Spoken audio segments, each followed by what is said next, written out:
நான் beautifying home Aruna Ramesh பேசுகிறேன். இப்போ ஆட்டுக்கால் க்ளீன் பண்ணிட்டோம். இதை பாருங்கள், க்ளீன் பண்ணி தண்ணியில் போட்டு வச்சுருக்கோம். இப்போ அதை குழம்பு வைக்க போகிறோம். அதுக்கு தேவையான பொருட்கள்லாம் இங்கே வச்சுருக்கேன் பாருங்கள்.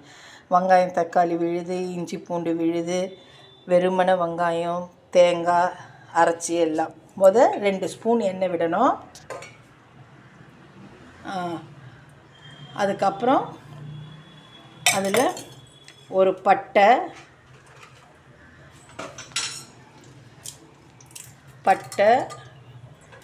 கிராம்பு, 2 கிராம்பு, சோம்பு, பிரிஞ்சி இலை 1. சோம்பு நிறைய போடணும். பிரிஞ்சி இலை போட்டாச்சுங்களா?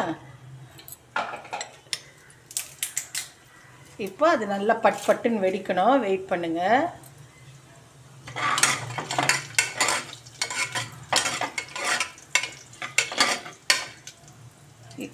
அது வெடித்த உடனே வெங்காயம் போடுங்க.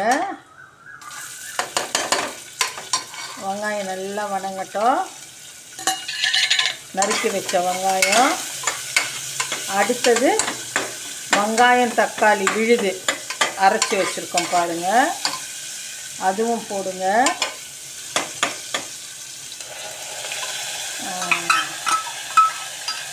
அதுக்கப்புறம் இஞ்சி பூண்டு பேஸ்ட் கொஞ்சம் போடுங்க. இஞ்சி பூண்டு பேஸ்ட்டு கொஞ்சம் போடணும். நல்லா நிறையவே போடுங்க இஞ்சி பூண்டு விழுது, ஏன்னா அந்த ஸ்மெல்லு போகணும் இல்லையா? இப்போ நல்லா வணக்குங்க. ஹையிலே வச்சுடுங்க. ஹையில் வச்சுட்டு வணக்குங்க. உப்பு போட்டுருங்க. உப்பு போட்டால் சீக்கிரம் வணங்கும். இந்த பாருங்கள், காலுக்கு தேவையான உப்பு போட்டுட்டேன். நல்லா வணங்கட்டும். மஞ்சத்தூள் போடுங்க. நெக்ஸ்ட்டு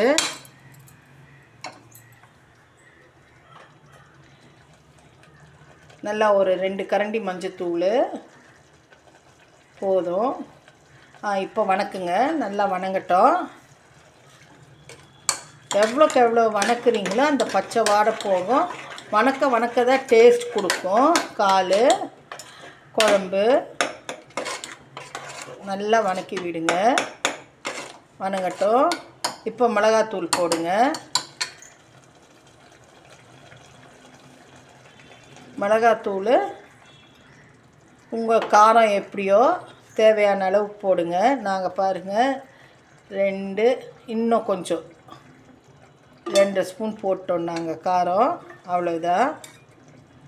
அப்புறம் தேவைப்பட்டால் கொஞ்சம் டேஸ்ட் பார்த்துட்டு போட்டுப்போம். தேங்காய் ஊற்றின அப்புறம் கொஞ்சம் காரம் கம்மியாக வாய்ப்பு இருக்குது. அப்போ தேவைப்பட்டால் நாம் இன்னும் கொஞ்சம் போட்டுக்கலாம். இந்த மிளகாத்தூள் வாடை போகணும், முக்கியமாக அதுதான். நல்லா வணங்கட்டும்.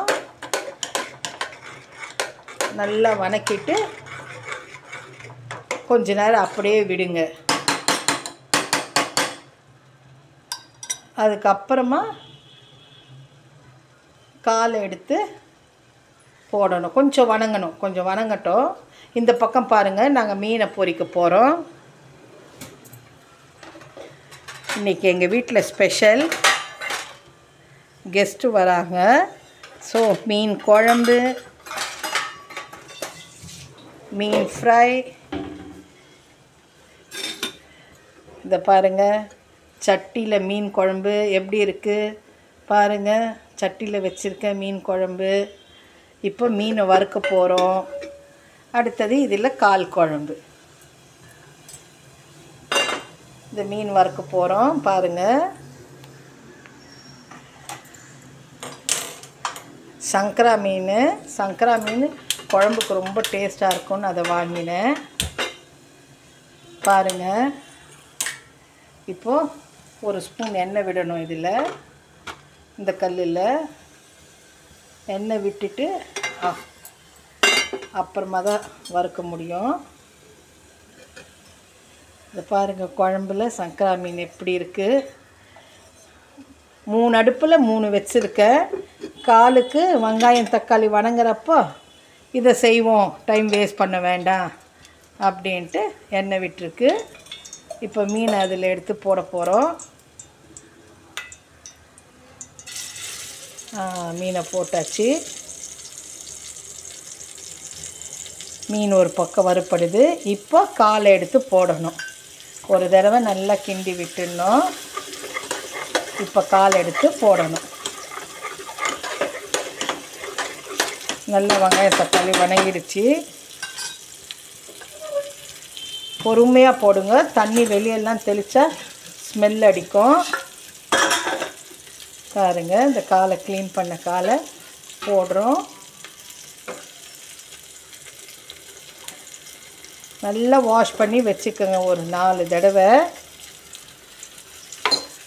வச்சுட்டு அப்புறமா எடுத்து போடுங்க.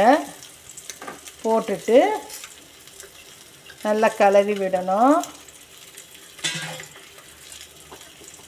நல்லா கிளறி விட்டுட்டு இப்போ தண்ணி விடணும். அவ்வளவுதான். தண்ணி விட்டு குக்கரை மூடி வெயிட் வச்சுட்டா அது பாட்டு நல்லா விசில் விடுங்க. நல்லா வேகணும். வெந்தால் தான் நல்லது. வேக வச்சுட்டு இந்த பாருங்கள், தண்ணி விடுறேன். நல்லா வேக வச்ச அப்புறமா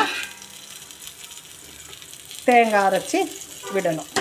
ஓகே, நான் இப்படி தாங்க பாயா பண்ணுவேன், கால் குழம்பு. நீங்களும் இதை பார்த்துட்டு ஷேர் பண்ணுங்கள், லைக் பண்ணுங்கள், சப்ஸ்கிரைப்